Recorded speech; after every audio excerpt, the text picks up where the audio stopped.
சேலம் புத்தக திருவிழாவில் திரு பெருமாள் முருகன் அவர்கள் புத்தகமே பெரும் துணை என்கின்ற தலைப்பில் ஆற்றிய உரையின் முழுமையான தொகுப்பினை இங்கே பதிவேற்றம் செய்திருக்கின்றோம். சில விஷயங்களை சிந்திப்பதற்கான ஒன்றாக மேடையை பயன்படுத்த முடியும் என்று நான் நினைக்கிறேன். நம்முடைய மரபிலேயே செவிச்செல்வம் என்று சொல்வார்கள். கேள்வி என்று ஒரு அதிகாரத்தை திருக்குறளிலே திருவள்ளுவர் வைத்திருக்கிறார். கேள்வி என்றால் இன்றைக்கி நாம் நினைக்கக்கூடிய வினா, கொஸ்டின்னு சொல்கிறோம் பாருங்க, அது அல்ல. கேள்வி என்றால் கேட்டல், கேட்பதன் மூலமாக பெரும் அறிவு என்று அர்த்தம். அதைத்தான் அவர் செவிச்செல்வம் என்று சொல்கிறார். அதனால் நாம் ஒரு உரையை கேட்பதன் மூலமாக ஒரு மணி நேரம் 3/4 மணி நேரம் நாம் செலவு செய்து ஒருவருடைய உரையை கேட்கிறோம் என்று சொன்னால் அதன் மூலமாக நம்முடைய புரிதலிலே, நம்முடைய அறிவுத்திறனிலே ஒரு சின்ன மாற்றம், அதிலே ஒரு சின்ன பாதிப்பு ஏற்படுத்த வேண்டும். ஆகவே அந்த அடிப்படையில் தான் நான் உங்களிடையே என்னுடைய உரையை ஆற்ற இருக்கிறேன். இந்த நிகழ்வில் பேசுவதற்கு புத்தகமே பெருந்துணை என்ற தலைப்பை நான் கொடுத்தேன். ஏன் புத்தகமே பெருந்துணை என்று சொல்ல வேண்டி இருக்கிறது, அந்த தலைப்பு ஏன் உருவாயிற்று என்பதற்கான காரணத்தை நான் கொஞ்சம் விளக்க இருக்கிறேன். புத்தகம் என்ற சொல் நமக்கு கொஞ்சம் பிற்காலத்தில் வந்தது தான். நீங்கள் தமிழில் புத்தகத்தை குறிப்பதற்கு 2 சொற்கள் அதிகமாக புழக்கத்தில் இருக்கிறத நீங்கள் கவனிச்சிருக்கலாம். நூல்னு சொல்லுவோம், அப்புறம் புத்தகம்னு சொல்லுவோம். இந்த 2 சொற்கள், இதில் எது நமக்கு காலத்தால் முற்பட்டது அப்படின்னு பார்த்திங்கன்னா நூல் என்ற சொல் தான். நூல்ங்கிற சொல்லு நாம் தொல்காப்பியத்தில் இருக்கிறது. தமிழில் எப்போதுமே எந்த ஒரு ஆய்வை தொடங்கினாலும் தொல்காப்பியத்தில் அது பற்றி ஏதாவது இருக்கிறதா என்று பார்ப்பது வழக்கம். ஏன்னா 2000 ஆண்டுகளுக்கு முந்தைய ஒரு இலக்கண நூல், நம்முடைய தமிழில் கிடைத்திருக்கக்கூடிய காலத்தால் முற்பட்ட ஒரு நூல் அதுதான். அதனால் அதில் இதை பற்றியான குறிப்பு ஏதாவது இருக்கிறதா என்று பார்ப்பது வழக்கம். தொல்காப்பியத்திலையும் சங்க இலக்கியத்திலையும் புத்தகம் என்ற சொல் கிடையாது, நூல் என்ற சொல் தான் இருக்குது. தொல்காப்பியத்தில் நூல் என்ற சொல் பல இடங்களில் பயின்று வருகிறது. அதில் 2 பொருள்கள், நூல்னால் நாம் இன்றைக்கும் அந்த 2 பொருள் மாறாமல் இருக்கிறது. 2000 ஆண்டுகளாக சில சொற்கள் மாறாமலே, அந்த சொல்லும் மாறாது, பொருளும் மாறாது, அப்படி காலத்தோடு அப்படியே வந்து கொண்டே இருக்கும். அப்படிப்பட்ட ஒரு சொல் தான் நூல்ங்கிறது. நூல் என்றால் நாம் த்ரெட்டுன்னு சொல்கிறோம் பாருங்கள், துணி நெய்வதற்கு பயன்படக்கூடிய நூல், அந்த பொருளிலும் தொல்காப்பியத்தில் அந்த சொல் பயன்படுகிறது. அதே சமயம் புத்தகம் என்ற பொருளிலும் அது பயன்படுகிறது.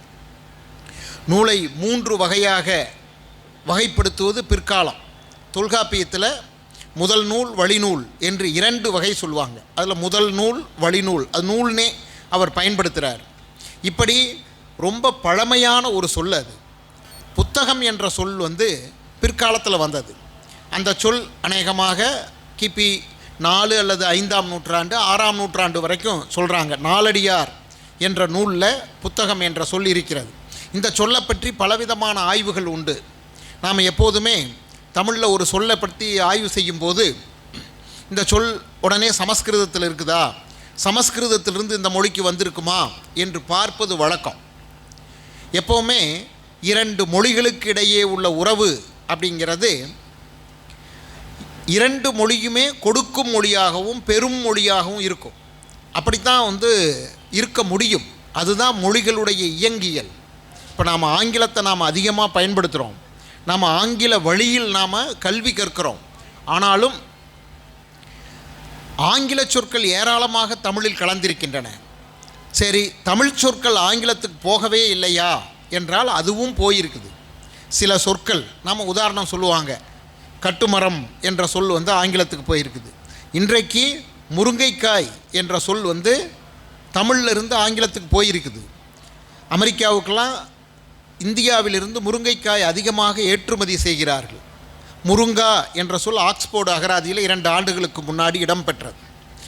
அந்த அளவுக்கு எந்த 2 மொழிகளுக்கிடையே உறவுங்கிறது கொடுக்கலும் வாங்கலும், அதை என்ன சொல்லுவாங்களா, கடன் கொடுத்தலும் கடன் வாங்கலும் என்று சொல்லுவாங்க. ஆனால் சமஸ்கிருதத்தை நாம் தமிழோடு ஒப்பிட்டு பேசும்போது மட்டும் எப்போதுமே சமஸ்கிருதம் நமக்கு கொடுக்கக்கூடிய மொழியாகவும் நாம் பெரும் மொழியாகவுமே இருப்போம். அப்படித்தான் ஆராய்ச்சியாளர்கள் நிறைய பேர் அப்படி பார்த்துருக்காங்க. ஒரு தமிழ் சொல்லை எடுத்தோம்னா உடனே இதுக்கு சமஸ்கிருதத்தில் மூலம் இருக்குதா என்று பார்ப்பார்கள். தமிழிலிருந்து சமஸ்கிருதத்துக்கு போனவை என்ன என்பதை பற்றி யோசிப்பது இல்லை. ஆனால் இன்றைக்கு அந்த மாதிரி இல்லை. 2 மொழிகளுக்குமே கடன் கொடுத்தலும் கடன் வாங்கலும் இயல்பு என்ற அந்த பார்வை வந்துருச்சு. அதனால் புத்தகம் என்பதை நிறைய பேர் புஸ்தகம்னு சொல்லுவாங்க. இந்த புஸ்தக் அப்படிங்கிறது சமஸ்கிருதத்தில் இருக்கக்கூடிய ஒரு சொல். அந்த சொல் சமஸ்கிருதத்திலிருந்து தமிழுக்கு வந்ததா, தமிழிலிருந்து சமஸ்கிருதத்திற்கு போனதா என்பதை பற்றி முடிவு இல்லை. சில பேர் அது சமஸ்கிருத சொல் என்று சொல்லுவாங்க, சில பேர் அப்படி இல்லை, புத்தகம் என்பது தமிழ் சொல், அதுதான் சமஸ்கிருதத்துக்கு போய் புஸ்தக் என்று ஆனது என்று சொல்லுவாங்க. இப்படி 2 விதமான ஆய்வும் உண்டு.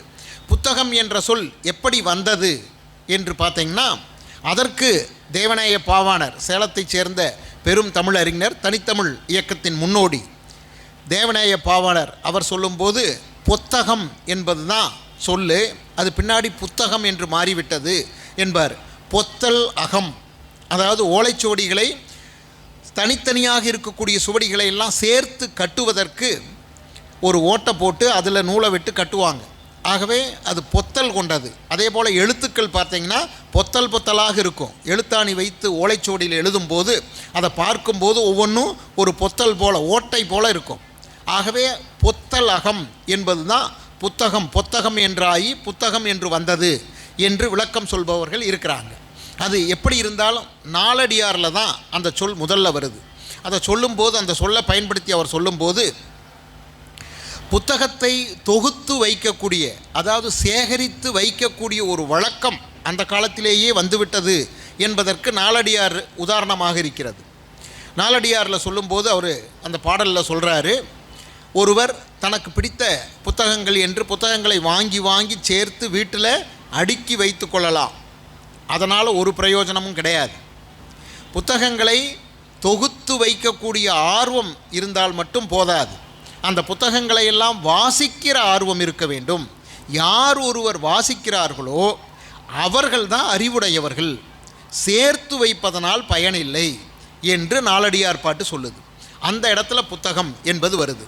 ஆனால் நூல் என்ற சொல் இருக்குது பாருங்க, இது எப்படி தமிழில் வந்தது, இதற்கு ரூட் என்ன, வேர்ச்சொல்னு சொல்லுவாங்க. அந்த வேர்ச்சொல் என்னங்கிறதே தெரியாது. அப்படி தெரியாதது அப்படின்னா அதை இடுகுறி பெயர்னு இலக்கணத்தில் சொல்லுவாங்க. இடுகுறினா என்ன, காலத்தால் ரொம்ப ரொம்ப பழமையானது, காரணம் கண்டுபிடிக்க முடியாது. நூற்பது நூல், நாம் மெஷினில் வச்சு நூற்கக்கூடிய காரணத்தினால் உருவாவது, பஞ்சை வைத்து நூற்கக்கூடிய காரணத்தினால் உருவாவது நூல். சரி, அந்த நூற்றல் என்பது, நூற்பு என்பது எப்படி வந்தது அப்படின்னா அதுவும் தெரியாது. இப்படி எந்த சொல்லுக்கு நாம் ரூட்டு கண்டுபிடிக்க முடியலையோ அந்த சொல்லை நாம் காலத்தால் மிகவும் பழமையானதுன்னு சொல்லுவோம். நூல் அப்படிப்பட்ட சொல். ஏன் நூல் என்பது இந்த துணிக்கு நெய்யக்கூடிய நூலையும் நாம் சொல்கிறோம், அதே சமயம் புத்தகத்தையும் நாம் சொல்கிறோம் அப்படின்னா அதற்கு ரொம்ப பிற்காலத்தில் ஒரு விளக்கம் சொல்கிறாங்க. நூல் நூற்பதும் புத்தகம் எழுதுவதும் ரெண்டும் சமம் என்று சொல்கிறாங்க. நூல் நூற்பது, அதற்கு அடிப்படை என்ன தேவை அப்படின்னா பஞ்சு தேவை. பஞ்சு அப்புறம் நூல் ஆகுது. அப்போ அதை நூலாக்குவதற்கு ஒரு பெண் தேவை. அந்த காலத்தில் பெண்கள் தான் நூல் நூற்கக்கூடிய வேலையை செய்திருக்கிறார்கள். சேயிழை அப்படின்னு நன்னூல் இலக்கணத்தில் சொல்கிறாங்க. ஒரு பெண் தான் அந்த நூலை நூற்கக்கூடியவளாக இருக்கிறாள். நூல் நூற்று அதற்கப்புறம் அது துணியாக வருகிறது. அதுபோல் பஞ்சு போல சொல், மொழியிலிருந்து சொல், பஞ்சு தான் சொல். அந்த சொல்லிலிருந்து உருவாகக்கூடியது எப்படி பஞ்சிலிருந்து இழை நூல் உருவாகுதோ அதுபோல் சொல்லிலிருந்து உருவாகக்கூடியது பணுவல், செய்யுள், அதாவது இலக்கியம்னு சொல்கிறாங்க.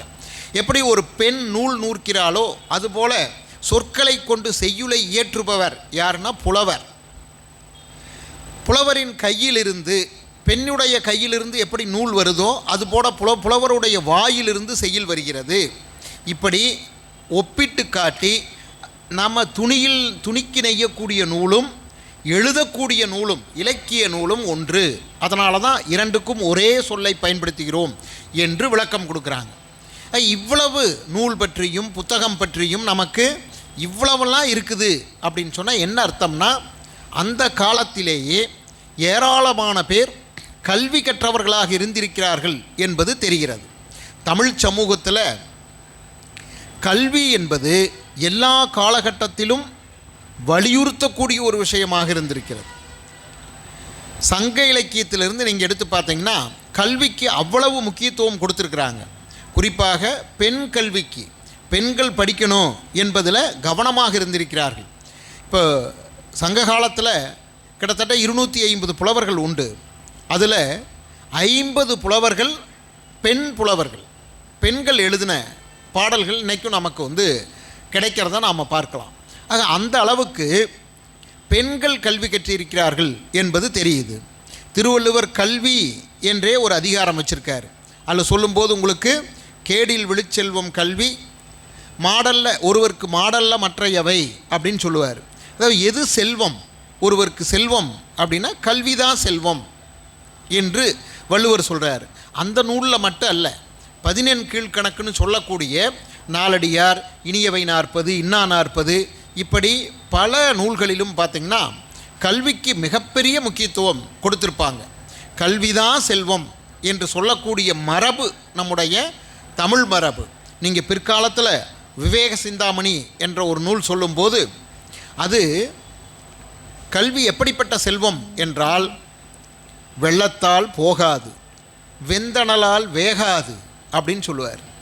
நீங்கள் இப்போ நம்ம தமிழ்நாட்டில் வெள்ளம் மக்கள் எத்தனையோ தங்களுடைய உடைமைகளை இழந்திருக்கிறார்கள். வெள்ளத்தில் பல உடைமைகளை இழந்திருக்கிறார்கள். அவர்கள் படித்து பெற்ற சான்றிதழ்களை கூட இழந்திருக்கிறார்கள். ஆனால் அவர்கள் பெற்ற கல்வி அது அவர்களிடம்தான் இருக்கும். அது உள்ளத்தில் இருப்பது என்று அவர் சொல்கிறார். வெள்ளத்தால் போகாது, தீயிலையும் வேகாது. யாராவது நம்மிடம் இருந்து பிடுங்கிக் கொள்ள முடியுமா, திருடிக்கொள்ள முடியுமா என்றால் திருட முடியாத ஒரே சொத்து கல்வி தான். இப்படி அழியாத செல்வம் கல்வி என்று கல்வியை பற்றி பேசுகிறாங்க. எப்படி வேண்டுமானாலும் நாம் கல்வி கற்கலாம்.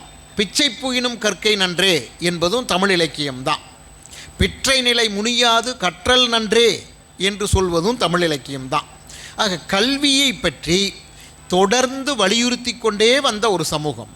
காரணம் என்ன அப்படின்னு சொன்னால், கல்வியால் பெற்ற பயன்கள் என்ன என்பதை மக்கள் அறிந்திருந்தார்கள்.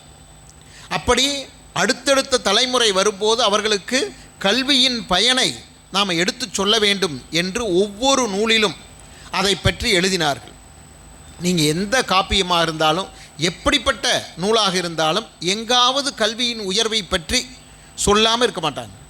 அப்படி கல்வியை பற்றி சொல்லிக்கொண்டு வந்த ஒரு சமூகத்தில் இடைக்காலத்தில் நீங்கள் கிபி 10ஆம் நூற்றாண்டு 10ஆம் நூற்றாண்டிலிருந்து 19ஆம் நூற்றாண்டு வரைக்கும் கிட்டத்தட்ட 8-9 நூற்றாண்டுகள் அப்போ கல்வி சுருங்கிவிட்டது.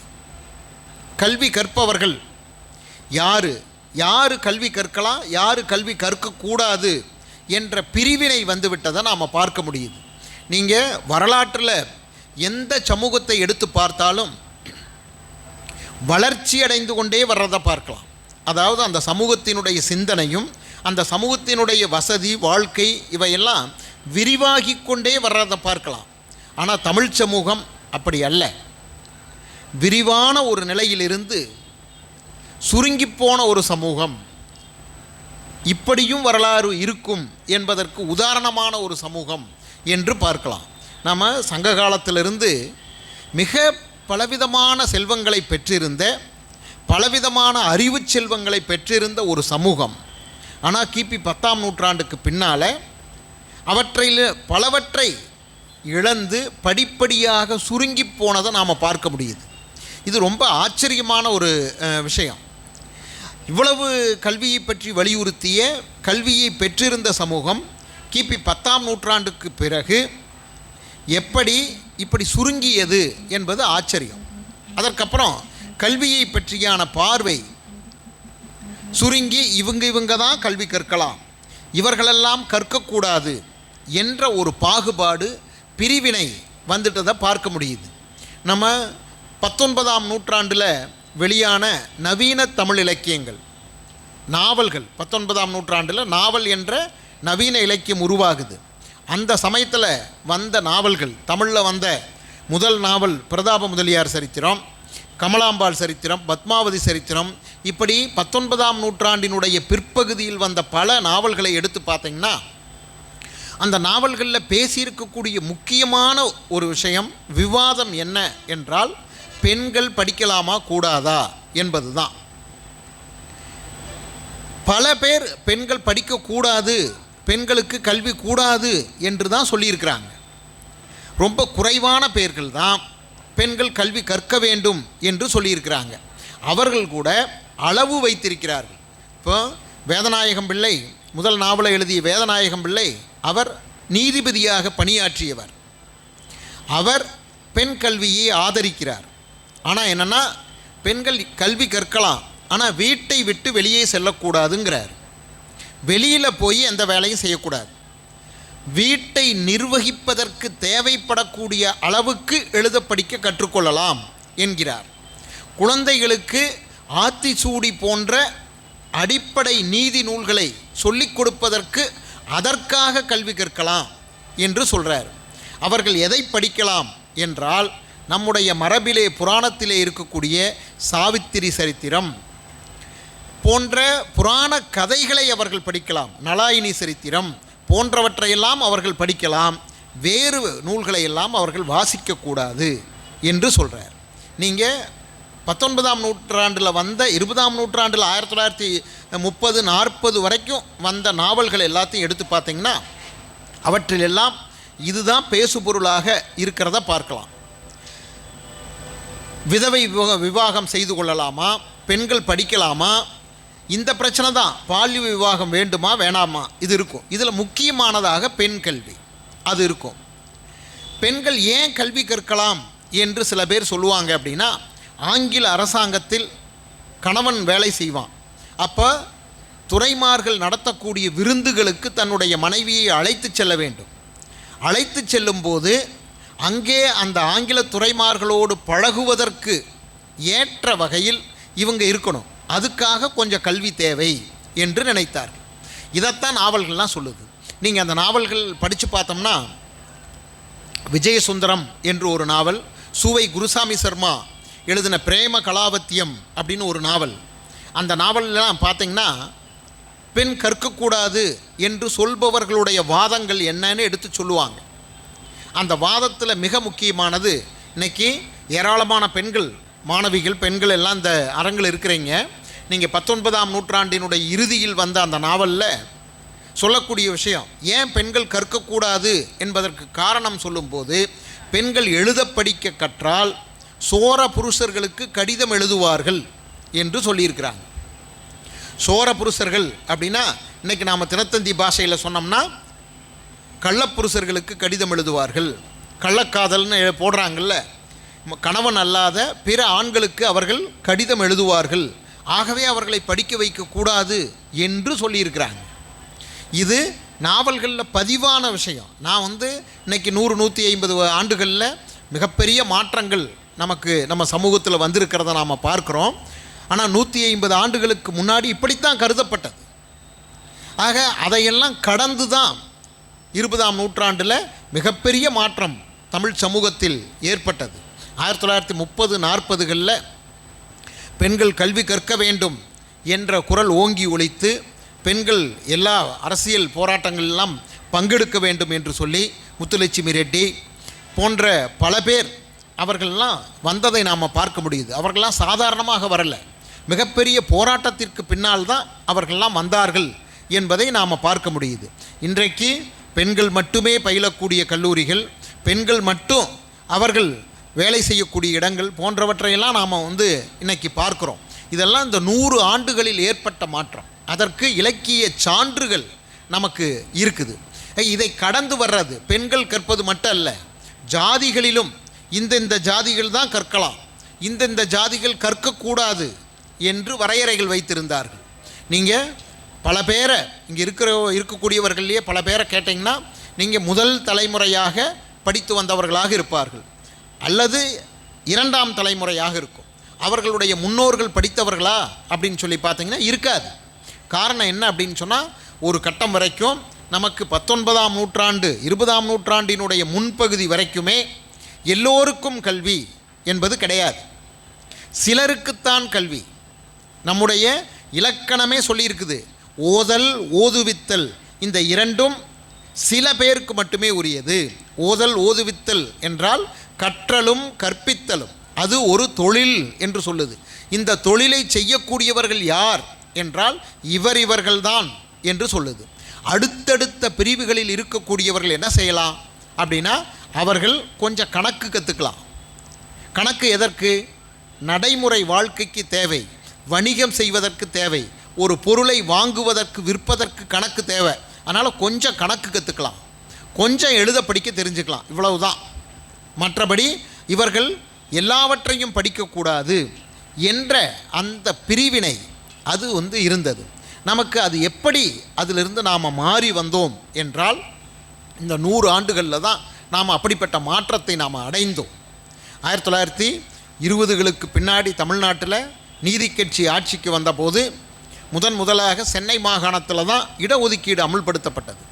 அனைவருக்கும் கல்வி என்று இன்றைக்கும் நாம் நம்முடைய அரசாங்கம் வைத்திருக்கக்கூடிய முழக்கங்களில் ஒன்று சர்வசிக்ஷா அபியான், அனைவருக்கும் கல்வி என்பது. இந்த அனைவருக்கும் கல்வி என்பது ஒரு ஜனநாயக முழக்கம் இது. ஏன்னா இங்கே அனைவருக்கும் கல்வி இல்லை. ஆக இல்லாத இடத்துல அனைவருக்கும் கல்வி வேண்டும் என்ற முழக்கம் வைக்கப்பட்டது. சரி, அனைவரும் எப்படி கற்பது என்று சொன்னால் அதுக்கு தான் இடஒதுக்கீடு. நாம் சமூக நீதி அப்படின்னு நாம் சொல்கிறோம் பாருங்க, அதனுடைய உருவாக்கம் எங்கே வந்ததுன்னா இந்த அனைவருக்கும் கல்வியிலிருந்து வந்தது. ஒவ்வொருவருக்கும் அவர்கள் படிக்க வரணும்னா என்ன செய்யணும்? அவர்களுடைய அடிப்படை தேவைகள் நிறைவேறணும். நாம் கல்வி கண் கொடுத்தவர் காமராஜர்னு நாம் சொல்கிறோம். அவர் என்ன செஞ்சார்?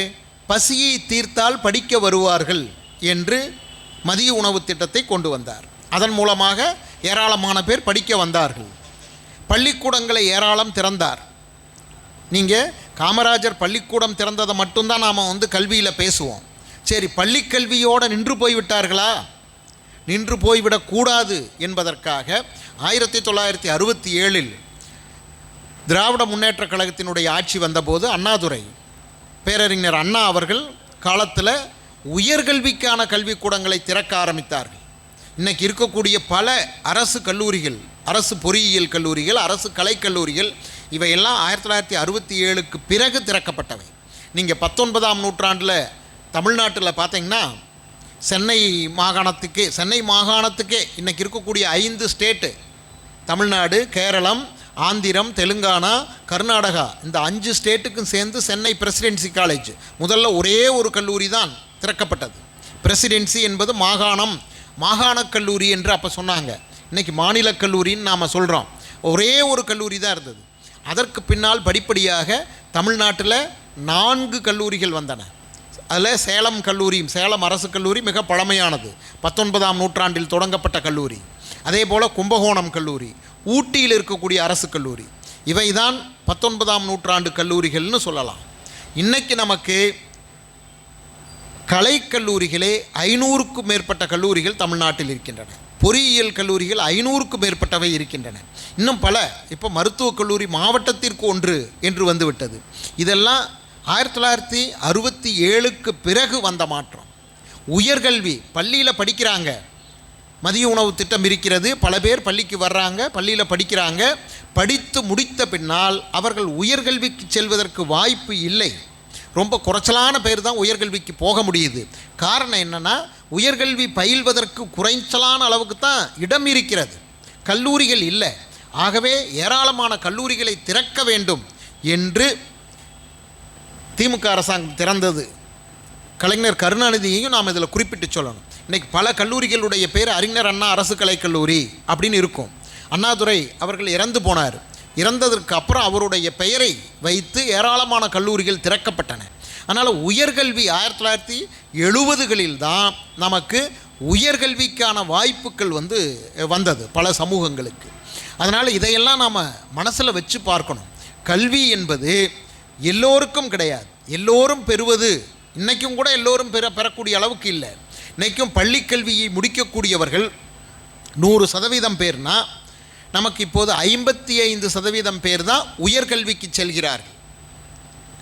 பிஏ பட்டம், பிஇ, எம்பிபிஎஸ் எதை எடுத்துக்கிட்டிங்கனாலும் இன்னும் இருக்கக்கூடிய 45% பேர் பள்ளி கல்வியோடு நின்று விடுகிறார்கள் என்று தான் புள்ளி விவரம் சொல்லுது. ஆகவே இன்னும் 100% உயர்கல்விக்கு செல்லக்கூடிய அதை நோக்கித்தான் நாம் போய்கொண்டிருக்கிறோம். இப்படி நமக்கு கல்வி வாய்ப்பு மறுக்கப்பட்ட சமூகமாக இருந்த காரணத்தினால நமக்கு புத்தக வாசிப்பு என்பது பெரிதாக இல்லை நம்ம சமூகத்தில். அதுதான் நாம் கருதி பார்க்க வேண்டிய விஷயம். நான் வாசிப்புன்னு சொல்கிறேன். நீங்கள் பாருங்கள், நமக்கு இன்றைக்கு படிப்பு, வாசிப்பு இந்த இரண்டு சொற்களுக்குமான வேறுபாடு இன்றைக்கி நமக்கு புரிஞ்சிருக்கும். பல பேருக்கு அது தெரிஞ்சிருக்கும்னு நினைக்கிறேன். படிப்பு அப்படின்னா என்ன, வாசிப்புனா என்ன, இரண்டும் வேறு வேறு. படிப்பு என்பது ஒரு கல்வி நிறுவனத்திற்கு சென்று அங்கே சேர்ந்து படிப்பது, கல்வி கற்பது. அதைத்தான் நம்ம படிப்புன்னு சொல்கிறோம். என்ன படிச்சிருக்கிற என்று ஒருவரிடம் கேட்டால் நீங்கள் நாவல் சிறுகதையெல்லாம் படிச்சிருக்கிறீங்களான்னு அர்த்தம் கிடையாது. பள்ளி படிப்பு படிச்சிருக்கிறீங்களா, பட்டப்படிப்பு படிச்சிருக்கிறீங்களா, என்ன படிப்பு என்று தான் அர்த்தம். ஆக படிப்பு என்பது நாம் முறைசார் கல்வி அதை சார்ந்தது. படிப்பை பொறுத்த வரைக்கும் அதில் பாருங்கள், பாடத்திட்டத்தை யாரோ வகுப்பார்கள். நம்முடைய விருப்பம் கிடையாது. நம்ம விருப்பப்படி படிக்க முடியாது. எந்த பாடம் படித்தாலும், ஒரு அறிவியல் பாடம் பிஎஸ்சி ஃபிசிக்ஸ் படிக்கிறோம் அப்படின்னு சொன்னோம்னா அந்த பாடத்தை யாரோ ஒருவர் வடிவமைத்திருப்பார்கள். யாரோ ஒருவர் வடிவமைத்ததை நாம் கட்டாயமாக படித்தாக வேண்டும். அதுதான் படிப்பில் இருக்கக்கூடியது. அதில் சுதந்திரம் கிடையாது. உருவாக்கப்பட்டதை நாம் படிக்கணும். அதே போல் நாம் படித்ததிலிருந்து கேள்விகள் கேட்பாங்க. தேர்வு உண்டு. அந்த தேர்வில் நாம் தேர்ச்சி பெற்றோம்னா தான் நமக்கு அந்த பட்டத்தை வழங்குவார்கள். ஆகவே ஒரு கட்டுப்பாட்டுக்கு உட்பட்டது படிப்பு அது. ஆனால் வாசிப்பு அப்படி கிடையாது. வாசிப்பு என்ற சொல்லே நமக்கு ரொம்ப பிற்காலத்தது. வாய்விட்டு வாசித்தல், சத்தமாக படித்தல் என்பதிலிருந்து வந்தது. அது கம்பராமாயணத்தில் தான் முதல்ல அந்த சொல் வருது. வாசிப்பு என்பது என்னென்னா, நம்முடைய விருப்பத்திற்கேற்ப ஒரு நூலை எடுத்து படிப்பது. அதுதான் வாசிப்பு. நீங்கள் பாடத்திட்டத்துக்கு உட்பட்ட ஒரு நூலை படித்தீங்கன்னா உங்களுக்கு பிடிக்குதோ பிடிக்கலையோ முழுசையும் படித்தாகணும். ஆனால் வாசிப்பில் அப்படி அல்ல. உங்களுக்கு ஒரு நூலை எடுத்து படிக்கிறோம், ஒரு 10 பக்கம் படிக்கிறோம், பிடிக்கலை, நாம் வேண்டாம் இது என்று தூக்கி வீசி விடலாம், வச்சிடலாம். நமக்கு பிடித்ததை படிக்கலாம், நமக்கு விருப்பப்பட்டதை நாம் தேர்வு செய்து கொள்ளலாம். அதுதான் வாசிப்பு என்பது. நாம் தீர்மானிக்கிறோம். இதில் தீர்மானிப்பவர் யாருன்னா, யார் வாசிக்கிறார்களோ அவர்கள் தீர்மானிக்கக்கூடியவர்களாக இருக்கிறார்கள், தேர்வு செய்யக்கூடியவர்களாக இருக்கிறார்கள். இதில் ஒரு சுதந்திரம் உண்டு. ஆகவே படிப்புக்கும் வாசிப்புக்குமான வேறுபாடு என்பது இதுதான். அதை நாம் மனசில் வச்சுக்கணும். நம்ம வாசிப்பில் ஏன் ஈடுபடணும் அப்படின்னா, அது ஒரு சுதந்திர வெளி. அதில் நமக்கு நாம் செயல்படலாம், நாம் இயங்கலாம், நமக்கான சுதந்திரம் இருக்கிறது. எங்கே நமக்கான சுதந்திரம் இருக்கிறதோ அங்கே நாம் மிகப்பெரிய மகிழ்ச்சியோடு இருப்போம், இல்லையா? ஏன் பல பேர்த்துக்கு பள்ளி கல்லூரிக்கு போகிறதுக்கு பிடிக்கல, படிக்கிறதுக்கு ஏன் பிடிக்கல அப்படின்னு சொன்னால், அது திணிக்கப்படக்கூடியதாக இருக்கிறது. அது அவசியம்தான், நான் இல்லைன்னு சொல்லலை. ஒரு வேலை வாய்ப்புக்கு நமக்கு ஒரு அடையாளச்சீட்டு போல் பயன்படுவதற்கு அதற்கெல்லாம் தேவைதான், நான் இல்லைன்னு சொல்லலை. ஆனால் இரண்டுக்குமான வேறுபாட்டை நீங்கள் பார்த்தீங்கன்னா, அது வேறு யார் மூலமாகவோ நம்மிடம் கொண்டு வந்து திணிக்கப்படக்கூடியதாக இருக்கிறது. அது கட்டுப்பாடுக்கு உட்பட்டதாக இருக்கிறது. ஆனால் வாசிப்பு அப்படி இல்லை. ஒரு சுதந்திர வெளி. நமக்கானதை நாம் தேர்வு செய்து கொள்ளலாம். அதனால தான் வாசிப்பு மகிழ்ச்சி தரக்கூடியது அப்படின்னு சொல்கிறோம். உலக அளவுக்கே ஏன் வாசிப்பை அதை முக்கியத்துவம் கொடுத்து கருதுகிறார்கள்னா, இந்த சுதந்திரம் அதிலே இருக்கிறது. இப்போ ஒரு பயணம் போகும்போது நாம் ஒரு புத்தகத்தை எடுத்துகிட்டு போகணும் அப்படின்னு சொன்னோம்னா, நமக்கு யாருமே பாட புத்தகத்தை எடுத்துகிட்டு போக மாட்டாங்க. நமக்கு பிடித்த ஒரு நூலை, அது நாவலோ சிறுகதையோ அல்லது நான் ஃபிக்ஷனோ அல்லது ஒரு அறிவியல் நூலோ எதுவோ, அவரவர்களுக்கு விருப்பமான துறையில் பிடித்த ஒரு புத்தகத்தை எடுத்து பையில் வச்சுக்கிட்டு போவாங்க. அதுதான் விருப்பம் சார்ந்தது என்பது. இந்த வாசிப்புக்கு தான் நாம் வரவேண்டி இருக்கிறது, நம்முடைய சமூகம் வரவேண்டி இருக்கிறது. நாம் இன்றைக்கி சேலத்தில் இவ்வளவு அற்புதமான ஒரு புத்தக கண்காட்சி நடக்குது. கிட்டத்தட்ட 200 புத்தக அரங்குகள் இருக்கின்றன. ஆனால் மக்கள் திரள் ரொம்ப குறைவாக இருக்கிறது. காரணம் என்ன? இந்த வாசிப்பை பற்றியான விழிப்புணர்வு நம்மிடம் இல்லை, நம்ம சமூகத்திலேயே இல்லை அப்படிங்கிறது தான். உணவை பற்றியான விழிப்புணர்வு இருக்குது. நீங்கள் இப்போ சமீபத்தில் கோயம்புத்தூரில் நடந்த நிகழ்ச்சியை நீங்கள் கேள்விப்பட்டிருக்கலாம், பார்த்துருக்கலாம். ஒரு மனிதர் 800 ரூபா பணம் கட்டி அந்த உணவு திருவிழாவுக்கு சாப்பிட்றதுக்கு போகிறாங்க. மிகப்பெரிய அளவுக்கு அடிதடி நடக்குது, கூட்டம் அந்த அளவுக்கு அலை மோதுகிறது. ஆனால் புத்தக கண்காட்சிக்கு பார்த்தீங்கன்னா இங்கே ஒரு 50 ரூபா 100 ரூபா செலவு பண்ணுறதுக்கு யோசிக்கிறாங்க. புத்தகத்துக்கு பணம் செலவு செய்வதா என்ற யோசனை இருக்கிறது. ஏன்? இது நம்ம சமூகத்தினுடைய கல்வி பின்புலத்தை நாம் வச்சு பார்க்கணும். இன்றைக்கு தான் எழுத படிக்க தெரிஞ்ச ஒரு சமூகமாக பெரும்பான்மை சமூகம், பெரும்பான்மை சாதியினர் வந்திருக்கிறாங்க. இவர்களுக்கு இப்போதும் வாசிப்பை பற்றியான உணர்வு இன்றைக்கும் கிடையாது. இப்போ அடுத்த கட்டம், இப்போ வந்திருக்கக்கூடிய தலைமுறை இந்த வாசிப்பை முன்னெடுக்க வேண்டும் அப்படின்னு சொல்கிறேன். அதுதான் நான் இன்றைக்கி புத்தகமே பெருந்துணை என்ற தலைப்பில் நான் உங்களுக்கு சொல்ல விரும்பிய விஷயம். ஏன் நாம் வாசிப்பை முன்னெடுக்க வேண்டும்? வாசிப்பு நமக்கு என்ன தரும்? புத்தக வாசிப்பு என்பது நமக்கு என்ன தரும்? இதுதான் முக்கியமான ஒரு கேள்வி. நாம் ஒவ்வொரு வீடுகள்லையும் பாருங்கள், ஒரு குறைந்தபட்ச அளவுக்கு கூட புத்தகங்கள் இருக்காது. நீங்கள் ஒரு வீட்டுக்கு போனீங்க அப்படின்னு சொன்னால் அந்த வீட்டில் எல்லா அறைகளும் இருக்கும். வரவேற்பறை இருக்கும், படுக்கை அறை இருக்கும், சமையல் அறை இருக்கும், கட்டாயமாக சாமி அறை இருக்கும். இல்லைனாலும் இப்போல்லாம் என்ன பண்ணுறாங்கன்னா ஒரு சின்ன அலமாரி வாங்கி அதில் 3-4 சாமியை வச்சு ஒரு இடத்துல வச்சிட்றாங்க. சாமிக்கு நாம் ஒரு இடம் கொடுப்போம், ஆனால் புத்தகத்தையும் நாம் சாமியாக தான் கும்பிடுறோம். சரஸ்வதி பூஜை வரும்போது பாருங்கள், புத்தகத்தை கொண்டு போய் வச்சு அப்போ தேடுவாங்க. தேடி ஏதாவது புத்தகம் எங்காவது இருக்குதா அப்படின்னு. இல்லைன்னா பாடப்புத்தகத்தை எடுத்து, பிள்ளைங்க படிக்கக்கூடிய பாடப்புத்தகத்தை எடுத்து வச்சு போட்டு வச்சுருவாங்க. ஆக சாமியாக நாம் கருதுகிறோம். ஆனால் அந்த புத்தகத்துக்கு ஒரு இடத்தை நம்முடைய வீட்டில் ஒதுக்குவது கிடையாது. ஒரு வீட்டில் ஒரு 50 புத்தகங்கள் 100 புத்தகங்களாவது கட்டாயம் இருக்கணும். அப்போ தான் அது வீடு. தமிழ் சமூகத்தில் ஒரு வீட்டில் திருக்குறளோ பாரதியார் கவிதைகளோ இல்லை அப்படின்னு சொன்னால் அதை எப்படி நாம் ஒரு வீடாக கருத முடியும்? அது நம்முடைய பண்பாட்டின் அம்சம், நம்முடைய வேரிலிருந்து வரக்கூடிய ஒரு விஷயம். அப்படி அடிப்படையான நூல்கள் கூட இல்லை என்று சொன்னால் அப்போ நமக்கு இந்த வாசிப்பை பற்றியான விழிப்புணர்வு, அறிவை பற்றியான விழிப்புணர்வு எந்த அளவுக்கு இருக்குது என்பதைத்தான் அது காட்டுகிறது. நிறைய பேர் தனிநபர் நூலகம் என்பதை பற்றியான எண்ணமே இல்லாதவர்களாக இருக்கிறாங்க. கொஞ்சம் ஒரு 400-500 புத்தகம் ஒரு வீட்டில் இருந்துச்சுன்னா உடனே கேட்பாங்க. நண்பர்கள் வந்தாலும் உறவினர்கள் வந்தாலும் கேட்பாங்க, நீங்கள் என்ன லெண்டிங் லைப்ரரி நடத்துகிறீங்களா அப்படின்னு கேட்பாங்க. ஆமாம், ஏன்னா புத்தகங்கள் இந்த மாதிரி ஒரு வீட்டில் இருந்தது அப்படின்னா அவர்கள் படிப்பதற்கல்ல, அதிலிருந்து என்ன வருமானம் வரும் என்று பார்ப்பதற்கு, அப்படித்தான் கருதுகிறாங்க. அது நம்ம வீட்டில் புத்தகங்களை ஒருவர் சேர்த்து வைக்க மாட்டாங்க, காசு கொடுத்து வாங்கக்கூடாது என்ற எண்ணம் எப்படி நம்ம சமூகத்தில் வந்தது அப்படின்னா இந்த கல்வி பின்புலம் தான் காரணம். இப்போ இன்னைக்கு இருக்கக்கூடிய தலைமுறை, நீங்கள்லாம் இப்போ பெரும்பாலான பேர் இந்த விழிப்புணர்வு உடையவர்களாக இருக்கிறீங்க. இந்த விழிப்புணர்வை நோக்கி நாம் சென்று கொண்டிருக்கிறோம் அப்படின்னு நான் நினைக்கிறேன். ஆகவே நாம் அடுத்த கட்டமாக நாம் என்ன செய்ய வேண்டும் என்றால், நமக்கு விருப்பமான புத்தகங்களை வாங்கி சேர்க்க வேண்டும், அந்த புத்தகங்களை வாசிக்க வேண்டும். இப்போ குழந்தை இலக்கியமே தமிழில் பெருசாக இல்லை என்று சொல்வதற்கு காரணம் என்னென்னா, பெற்றோர்கள் குழந்தைகளுக்கு புத்தகங்களை வாங்கி தருவதில்லை என்பது தான் காரணம். நீங்கள் இப்போ பிள்ளைங்க படிக்கிறாங்களா என்றால், பிள்ளைங்க வாங்கினோம்னா தானே படிப்பாங்க.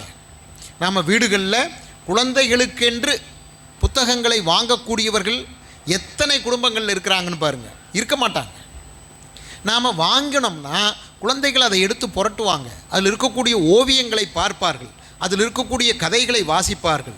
சில கதைகளை நாம் வாசித்து காட்டலாம். இப்படித்தான் வாசிப்பை பழக்க வேண்டும். நீங்கள் பக்கத்தில் இருக்கக்கூடிய கேரள மாநிலத்தில் நீங்கள் பார்த்தீங்கன்னா சிறுவர்களுக்கென்று பல இதழ்கள் வருகின்றன. அந்த இதழ்கள்லையெல்லாம் மிகப்பெரிய எழுத்தாளர்களையெல்லாம் அவர்கள் அறிமுகப்படுத்தி எழுதுவார்கள். வைக்கம் முகமது பஷீர்னா ஒரு 3ஆம் வகுப்பு 4ஆம் வகுப்பு படிக்கக்கூடிய குழந்தைக்கு தெரியும். பஷீருடைய ஒரு கதையும் படிச்சிருக்க மாட்டாங்க, ஆனால் பஷீர் எப்படிப்பட்டவர்னு அவங்களுக்கு தெரியும். ஏன்னா இந்த சிறுவர் இதழ்களில் பஷீரை அவ்வப்போது அறிமுகப்படுத்தி எழுதிக்கிட்டே இருப்பாங்க. அவருடைய கதையை ஏதாவது சுருக்கி போடுவாங்க, குழந்தை மொழிக்கு ஏற்ற மாதிரி மாற்றி போடுவாங்க. அந்த மாதிரியான அம்சங்கள் நமக்கு வரணும். தமிழில் அப்படி வரணும். குழந்தைகளுக்குன்னு புத்தகங்கள் வரணும், பெரியவர்களுக்குன்னு புத்தகங்கள் வரணும், தனிநபர் நூலகங்கள் இருக்கணும்.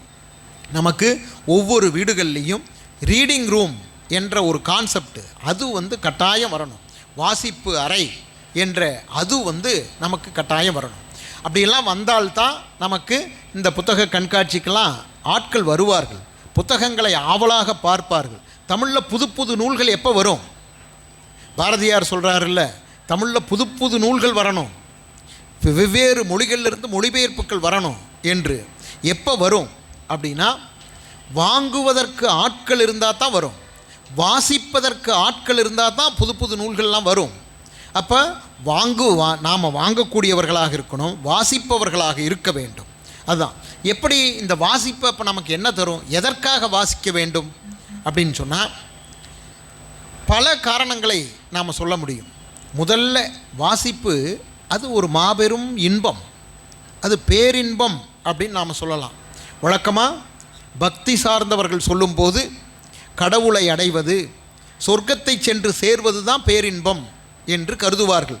இந்த உலகத்தில் கிடைக்கக்கூடிய இன்பங்கள் எல்லாம் சிற்றின்பங்கள் என்று சொல்லுவாங்க. அப்படி அல்ல. புத்தக வாசிப்பு என்பது அது ஒரு பேரின்பம். வேறு எதையுமே நான் அறிவு இதையெல்லாம் எதையுமே சொல்லலை. நீங்கள் வாசிக்கிற பழக்கம் மட்டும் வந்துருச்சுன்னா புத்தக வாசிப்பு என்பது அப்படிப்பட்ட ஒரு மகிழ்ச்சியான இன்பமான ஒரு விஷயமாக மாறிவிடும். அது முதல் அம்சம் அதுதான். நீங்கள் பல பேர் நீங்கள் பாருங்கள், அவர்கள் மன கஷ்டமாக இருக்கும்போது, வருத்தமாக இருக்கும்போது ஒரு புத்தகத்தை எடுத்து படிக்க ஆரம்பிப்பாங்க. அவர்களுடைய கஷ்டமெல்லாம் தீர்ந்து போய் வேறொரு உலகத்துக்கு மாறிவிடுவார்கள். எனக்கு ஒவ்வொருத்தருக்கும் அது மாதிரி சில புத்தகங்கள் இருக்கும். எனக்கு பார்த்திங்கன்னா நான் சில புத்தகங்கள் அப்படி வச்சுருப்பேன். உவே சாமிநாதையருடைய என் சரித்திரம் இருக்குது. நான் சொல்கிறது என் சரித்திரம் ஒவ்வொரு வீட்டிலையும் தமிழர்களுடைய ஒவ்வொரு வீட்டிலையும் இருக்க வேண்டிய நூல் அப்படின்னு சொல்லுவேன் நான். என் சரித்திரத்தில் எந்த பக்கத்தை எடுத்து படித்தாலும், எப்படி சில மத நம்பிக்கை உள்ளவர்கள் மத நூல்களில் அப்படி ஒரு கயிறு போட்டு பார்த்து எந்த இடத்துல வருதோ அந்த இடத்துல படிப்பாங்க. அதுபோல் என் சரித்திரம் போன்ற நூல்களை நாம் எந்த இடத்துல வேணாலும் படிக்கலாம், எடுத்து படிக்கலாம். படிக்க ஆரம்பித்தோம்னா நம்முடைய கவலைகள்லாம் தீர்ந்து போயிடும், நம்முடைய வருத்தங்கள்லாம் மாறி போய்விடும். நாம் வேறொரு உலகத்திற்கு சென்று விடுவோம். வேறொரு உலகத்திற்கு கூட்டிச் செல்லக்கூடிய ஆற்றல் உடையது அது புத்தகங்கள் தான். நமக்கு நம்ம சமூகத்துக்கு மனிதர்களுக்கு இல்லது உயிர்களுக்கு வழங்கி இருக்கக்கூடியது, கிடைத்திருக்கக்கூடியது ஒரே ஒரு ஆயுள் தான். அது மனிதர்களுக்கு அதிகபட்சம் 80 ஆண்டுகள் 100 ஆண்டுகள் இருக்கலாம், அதிகபட்சமாக 100 ஆண்டுகள் இருக்கலாம். நமக்கு மருத்துவ வசதியெல்லாம் கல்வியினால் தான் பெருகியது. இன்றைக்கி நம்ம நாட்டில் இவ்வளவு மக்கள் தொகை இருக்கிறதுக்கு காரணம் கல்வி தான். கல்வி பெருகி அதன் மூலமாக மருத்துவ வசதி வந்தது தான் காரணம். 1920 பாரதியார் பாடும்போது 30 கோடி முகமுடையாள் அப்படின்னு பாடுறாரு. 30 கோடி அப்படிங்கிறது இன்றைக்கி இருக்கக்கூடிய இந்தியா, பாகிஸ்தான், பங்களாதேஷ் இதெல்லாம் சேர்ந்த பகுதியினுடைய மக்கள் தொகை தான். ஆனால் இன்றைக்கி நாம் 120 கோடி அப்படிங்கிறோம். எப்படி இவ்வளவு மக்கள் தொகை வந்தது? நம்முடைய சராசரி ஆயுள் கூடிவிட்டது. சராசரி ஆயுள் எப்படி கூடுச்சு அப்படின்னா, மருத்துவ வசதி வந்தது. மருத்துவம் கல்வியாக மாறி நம்முடைய சமூகத்திற்கு, மனிதர்களுக்கு அதனுடைய பயன் கிடைத்தது தான் காரணம். 1925 பெரியார் பேசும்போது இந்தியர்களுடைய சராசரி ஆயுள் 25 ஆண்டு அப்படின்னு சொல்கிறார். அதே 1965 பெரியார் பேசும்போது மனிதர்களுடைய சராசரி ஆயுள் 55 அப்படின்னு பேசுகிறார். அந்த அளவுக்கு உயர்ந்தது. அதற்கு கல்வி தான் காரணம். அப்போ நமக்கு கொடுத்துருக்கக்கூடியது ஒரு ஆயுள் தான். அது 80 ஆண்டு 100 ஆண்டு, அதிகபட்சம் 100 ஆண்டு அப்படின்னு நாம் வைத்து கொண்டோம்னா, இந்த 100 ஆண்டு வாழ்க்கை இருக்குது பாருங்கள், இதில் நாம் ஒரே மாதிரி தான் வாழ்வோம். அதுவும் நம்ம சமூகத்திற்கு வேலைவாய்ப்பு குறைவான சமூகம் நம்முடையது. நீங்கள் ஒரு வேலையை பிடிச்சிங்கன்னா உங்கள் வாழ்க்கை முழுக்க அந்த வேலையே தான் செஞ்சுக்கிட்டு இருப்பீங்க. வேறொரு வேலைக்கு மாறிக்கலாங்கிறதுக்கான வாய்ப்பு இங்கே கிடையாது. அதுவும் குறிப்பாக அரசு வேலைகள்லாம் நாம் சேர்ந்துட்டோம் அப்படின்னு சொன்னோம்னா நமக்கு நம்முடைய வாழ்க்கையை விடிந்ததாக நாம் கருதுவோம். அதை தாண்டி சரி 10 வருஷம் வேலை செஞ்சிட்டோம், இந்த வேலை போர் அடிக்குது, ஒரே வேலையை நீங்கள் ஒரு அரசு வேலையில் இருந்தீங்கன்னா அப்படி தான். நான் அரசு கல்லூரியில் கிட்டத்தட்ட 30 ஆண்டுகள் ஆசிரியராக இருந்தேன். எனக்கு ஒரு 10 ஆண்டுகளுக்கு அப்புறம் அது பிடிக்காமல் போயிடுச்சு. காரணம் என்னென்னா, என்ன பாடத்தை சொல்லி கொடுத்து சொன்னோன்னே அதையே தான் திரும்ப திரும்ப சொல்லிக்கொண்டே இருக்க வேண்டியிருக்கிறது. மாற்றமே இல்லை. இப்போ ஒரு இலக்கண பாடம்னா அதில் என்ன மாற்றம் வரும்? ஒரு மாற்றமே கிடையாது. அப்போ ஒரு ஆசிரியருக்கு சவால் கிடையாது.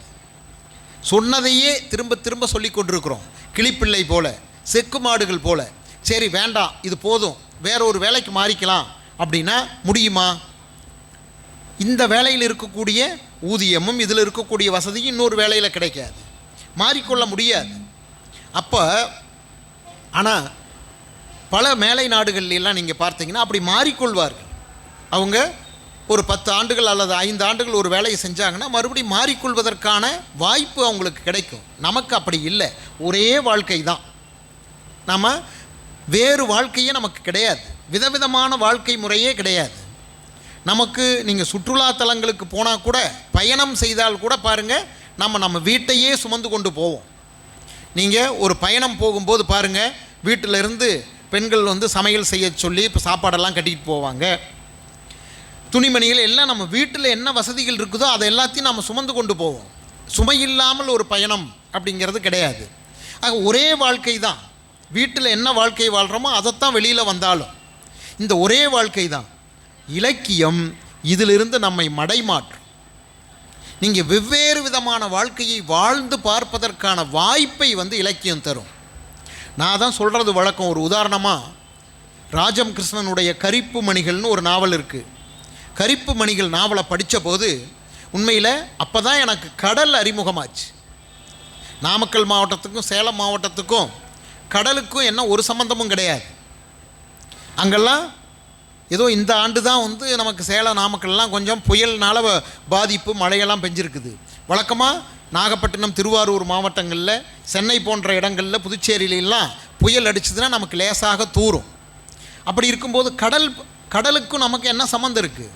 கரிப்பு மணிகள் படித்த போது கடல் சார்ந்த ஒரு வாழ்க்கையை வாழ்ந்த அனுபவத்தை நான் பெற முடிந்தது.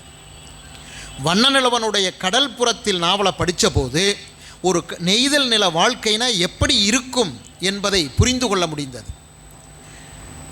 ஆழிசூழ் உலகு நாவலை படித்தபோது கடலுக்கு உள்ளே இருக்கக்கூடிய மீனவர்களுடைய வாழ்க்கை அது எப்படிங்கிறத தெரிஞ்சுக்க முடிஞ்சது. இப்படி ஒவ்வொரு நாவலும் பார்த்திங்கன்னா நமக்கு வெவ்வேறு விதமான வாழ்க்கையை காட்டும், புதிய அறிதலை கொடுக்கும். வாழ்க்கை பற்றியான ஒரு புதிய அறிதலை கொடுக்கும். நம்முடைய வாழ்க்கையில் சாத்தியமே இல்லாத பல்வேறு விஷயங்களை நமக்கு சாத்தியப்படுத்தும். இப்போ நான் இன்னும் சில உதாரணங்களை சொல்ல முடியும்.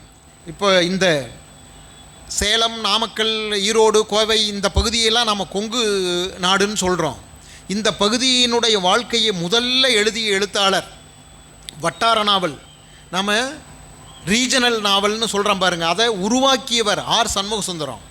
அவர் எழுதின நாகம்மாள், சட்டி சுட்டது, இப்படிலாம் நாவல்கள் இருக்கின்றன. அந்த நாவல்களை படிக்கும்போது 100 ஆண்டுகளுக்கு முன்னால் நம்ம சேலம் மாவட்டத்தில், நாமக்கல் மாவட்டத்தில் மக்களுடைய வாழ்க்கை எப்படி இருந்தது, நம்முடைய முன்னோர்கள் எப்படி வாழ்ந்தார்கள், அந்த வாழ்க்கையை நாம் அறிந்து கொள்ள முடிகிறது. நமக்கு என்ன தெரியும்?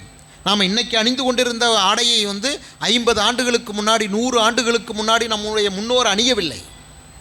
அவர்களுடைய வாழ்க்கை முறை வேறாக இருந்தது, அவர்களுடைய உணவு பழக்கம் வேறாக இருந்தது. நீங்கள் இன்றைக்கி நாம் நம்முடைய உணவு பழக்கத்தில் புரோட்டாவை விட்டு நாம் யோசிச்சே பார்க்க முடியாது. ஆனால் அது 40களில் தான் புரோட்டா வந்து இங்கே அறிமுகமாகுது. உணவு பஞ்சம் ஏற்பட்ட போது அப்போது புரோட்டா வருது. அதை இலக்கியம் பதிவு செய்திருக்கிறது.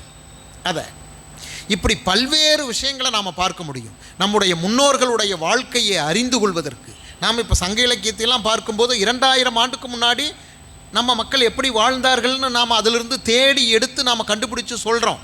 அவங்க என்ன உணவு உண்டார்கள், எப்படி உடை அணிந்தார்கள், நேரத்தை எப்படி கணக்கிட்டார்கள், இரவை எப்படி போக்கினார்கள், பகலை எப்படி கழித்தார்கள், என்னென்ன வேலை செய்தார்கள் என்பதையெல்லாம் நாம் இலக்கியத்தின் மூலமாகத்தான் அறிந்து கொள்கிறோம். ஆகவே விதவிதமான வாழ்க்கையை, நம்முடைய முன்னோர்களுடைய வாழ்க்கையை, இவற்றையெல்லாம் நாம் புரிந்து கொள்வது, அதை அறிந்து கொள்வதற்கு நமக்கு புத்தக வாசிப்பு தான் பயன்படும். அப்புறம் புத்தக வாசிப்பு என்பது, வாசிப்பை நாம் ஒரு பழக்கமாக மாற்றிக்கொண்டோம் அப்படின்னு சொன்னோம்னா, அன்றாட வாழ்க்கையில் நாம் என்னென்ன பழக்கத்தையெல்லாம் நாம் கொண்டிருக்கின்றோமோ அவற்றில் ஒன்றாக புத்தக வாசிப்பும் மாறிவிடும். தினந்தோறும் ஒரு 20 பக்கம் 30 பக்கம் வாசிக்காமல் நம்மால் தூங்க முடியாது என்ற நிலை வந்து ஏற்பட்டுவிடும். அப்புறம் புத்தக வாசிப்பு உடையவர்களுக்கு அவர்கள் தங்களுடைய பணியிடங்களில் வேலைத்திறனில் மிகச் சிறந்தவர்களாக இருப்பார்கள். நீங்கள் ஆசிரிய பணியாக இருந்தாலும் சரி, அலுவலக பணியாக இருந்தாலும் சரி, அவர்கள் புத்தக வாசிப்பு உடையவர்கள் பதற்றமடைய மாட்டார்கள். அப்புறம் அவர்களுக்கு நவீனமாக வரக்கூடிய விஷயங்கள் எல்லாம் தெரியும். என்ன விதமான வேல்யூஸ் சமூகத்தில் இருக்குது, எதெல்லாம் மாறிக்கொண்டிருக்கிறது, நாம் எந்த இடத்துல இருக்கிறோம், பழைய விழுமியங்களை வேல்யூஸ் வைத்து கொண்டு அப்படிப்பட்ட வாழ்க்கை வாழ்கிறோமா அல்லது புதியவற்றை நாம் எப்படி பார்க்கிறோம் என்று ஒரு நவீன மனிதர்களாக நாம் வந்து இருப்போம். இதற்கெல்லாம் வாசிப்பு தான் பயன்படும். அதனால தான் நான் சொல்கிறேன், நமக்கு புத்தகமே பெருந்துணை அப்படின்ட்டு. நீங்கள் இன்றைக்கி வாசிக்கிறதுக்கு பலவிதமான கருவிகள் வந்துவிட்டன. இன்றைக்கி ஃபோன்லேயே வாசிச்சிட முடியும். இன்றைக்கி ஒரு செய்தித்தாளை நாம் எடுத்து வாசிக்க வேண்டிய அவசியம் இல்லை. அச்சு புத்தகங்களை வாசிக்க வேண்டியது இல்லை. நிறைய பிடிஎஃப்பில் வந்துருச்சு, மின்னூல்கள் வந்திருக்கின்றன, இபுக்ஸ் வந்திருக்குது. ஆனாலும் இன்றைக்கும் அச்சு நூல்களுக்கு ஒரு மகத்துவமும் அதற்கு ஒரு மவுசும் இருக்குது. ஏன் அப்படின்னா அது ஒரிஜினல். நீங்கள் மற்றதெல்லாம் போலி. நீங்கள் புத்தகத்தை இன்னொரு வடிவத்திற்கு மாற்றி வாசிக்கிறீர்கள். ஆனால் புத்தகம் அப்படி அல்ல, அதுதான் ஒரிஜினல், அதுதான் மூலம். ஆகவே அதை நாம் வாசித்தோம்னா, எப்படி ஒரு மூல நூலை வாசிக்கும்போது அதற்கென்று இருக்கக்கூடிய தனி அனுபவத்தை நாம் வந்து பெற முடியும். அதனால் நண்பர்களே, கிட்டத்தட்ட நான் இவ்வளோ நேரம் 1 மணி நேரம் நான் வந்து பேசியிருக்கேன். கொஞ்சம் பேர் நல்லா கவனிச்சிங்க, கொஞ்சம் பேர் அவர்களுக்குள்ளாக பேசிக்கொண்டிருந்தீர்கள். எல்லாமே நான் இங்கிருந்து பார்க்க முடிந்தது. அதுவும் பெண்கள் தொடர்பாக நான் நிறைய விஷயங்களை நான் சொன்னேன். பெண்கள் கவனிக்க வேண்டும் என்பதற்காகத்தான். பெண்கள் இன்னைக்கு மாவட்ட ஆட்சியர் ஒரு பெண், நமக்கு சேலம் மாவட்டத்தில் ஒரு கட்டத்தில் நாமக்கல்லில் நான் சொன்னது உண்டு. நாமக்கல் மாவட்ட ஆட்சியர் பெண், ஆர்டிஓ பெண், ஆணையர் பெண், இப்படி உயர் பதவிகளில் 2 ஆண்டுகளுக்கு முன்னாடி எல்லா பதவிகளிலும் பெண்கள் இருந்தார்கள். இந்த நிலையை நாம் எய்துவதற்கு கொடுத்திருக்கக்கூடிய விலை வந்து அதிகம். அதனால் பெண்கள் தங்களுடைய வரலாற்றை தெரிந்து கொள்ள வேண்டும் என்பதற்காகத்தான் நான் இவ்வளவு கல்வி சார்ந்த இவ்வளவு விஷயங்களை வந்து நான் சொன்னேன். பெண் கல்வி என்பது இன்றைக்கும் ரொம்ப ரொம்ப முக்கியமானது. பாரதிதாசன் சொல்லுவார், பெண் படித்தால் அந்த குடும்பமே படித்தது போல என்று சொல்லுவார். ஆகவே நாம் படிப்பு, கல்வி என்பதை தாண்டி வாசிப்பு என்ற நிலைக்கு உயர வேண்டும். இன்றைக்கி நமக்கு புத்தக கண்காட்சிகள்லாம் அதற்கு உதவக்கூடியவை தான். ஏன்னா ஒரு சமயத்தில் ஒரு புத்தகம் வாங்கணும் அப்படின்னு சொன்னால் புத்தக கடைகள் இருக்கக்கூடிய இடத்தை தேடி நாம் போகணும். இன்றைக்கி அப்படி அல்ல, நாம் இருக்கக்கூடிய இடத்திற்கு புத்தகங்கள் வருகின்றன. இது மாபெரும் மாற்றம். இதை வந்து நாம் சொல்லணும்னா இது அறிவுத்துறையில் ஏற்பட்டிருக்கக்கூடிய மாபெரும் மாற்றம்னு தான் சொல்லணும். நம்மை தேடி புத்தகங்கள் வருகின்றன, புத்தக கடைகள்லாம் வருகின்றன இங்கே. அதே போல் நாம் இன்றைக்கி ஒரு ஆன்லைனில் ஒரு ஆர்டர் போட்டோம்னா நமக்கு ஓரிரு நாளில் நம்ம கைக்கு என்ன புத்தகம் வேணுமோ அந்த புத்தகம் வந்து கிடைக்கிறது. இப்படிப்பட்ட ஒரு காலம். இந்த காலத்தை நாம் சிறப்பாக பயன்படுத்தி கொள்ள வேண்டும் என்று கேட்டுக்கொண்டு விடைபெறுகிறேன். நன்றி, வணக்கம். இந்த பதிவை குறித்து உங்களுடைய கருத்துக்கள் வரவேற்கப்படுகின்றன. மறவாது ஐதருமபுரி சேனலை சப்ஸ்கிரைப் செய்து பாருங்கள். இந்த நாள் இனிய நாளாக அமைய வாழ்த்துகின்றோம்.